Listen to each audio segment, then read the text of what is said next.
नमस्कार दोस्तों, आज हम बात करने जा रहे हैं भारत के एक ऐसे बिजनेसमैन की जिनकी ज़िंदगी सफलता से संघर्ष तक का एक बड़ा उदाहरण बन चुकी है। नाम है अनिल अंबानी। एक समय था जब अनिल अंबानी दुनिया के सबसे अमीर लोगों की सूची में शामिल थे।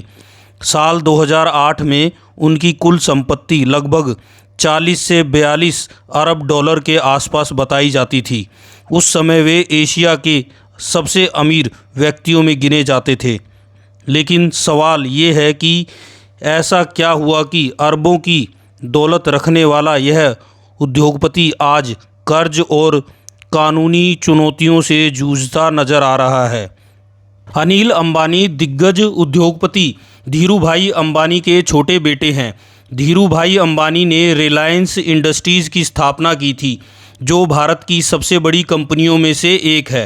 साल 2005 में पिता के निधन के बाद रिलायंस समूह का बंटवारा हुआ। बड़े भाई मुकेश अंबानी को तेल और पेट्रोकेमिकल्स का कारोबार मिला, जबकि अनिल अंबानी को टेलीकॉम, पावर, इंफ्रास्ट्रक्चर और एंटरटेनमेंट का बिजनेस मिला। अनिल अंबानी की कंपनी रिलायंस कम्युनिकेशन उस समय भारत की बड़ी टेलीकॉम कंपनियों में से एक थी। इसके अलावा रिलायंस पावर और रिलायंस इंफ्रास्ट्रक्चर जैसी कंपनियां भी उनमें शामिल थी। और साल 2008 में रिलायंस पावर का आईपीओ भारतीय शेयर बाजार का सबसे बड़ा आईपीओ माना गया था।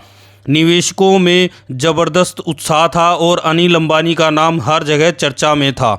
समय बदला और टेलीकॉम सेक्टर में ज़बरदस्त प्रतिस्पर्धा शुरू हो गई, खासकर 2016 के बाद, जब बाज़ार में सस्ते डेटा और नई रणनीतियां आईं तो रिलायंस कम्युनिकेशन को भारी नुकसान हुआ। कंपनी पर कर्ज बढ़ता गया। धीरे धीरे रिलायंस कम्युनिकेशन दिवालिया प्रक्रिया में चली गई।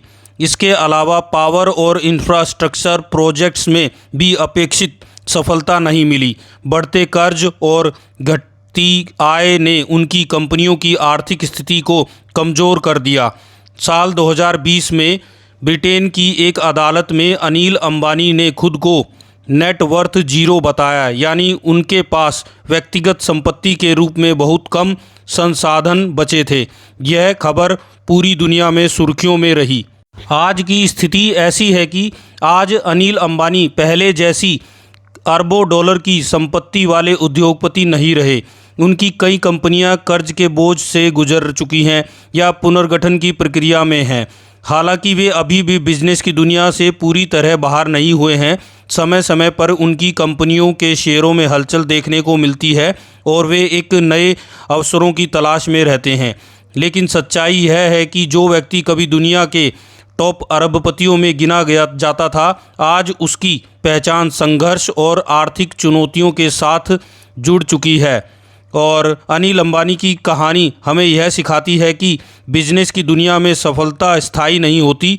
बाजार की प्रतिस्पर्धा, गलत रणनीति, ज़्यादा कर्ज और बदलता समय, ये सब मिलकर किसी भी बड़े साम्राज्य को हिला सकते हैं। दोस्तों, यह कहानी सिर्फ एक व्यक्ति की ही नहीं है, बल्कि यह बताती है कि सफलता जितनी तेज़ी से मिलती है उतनी ही तेज़ी से छीन भी सकती है। धन्यवाद।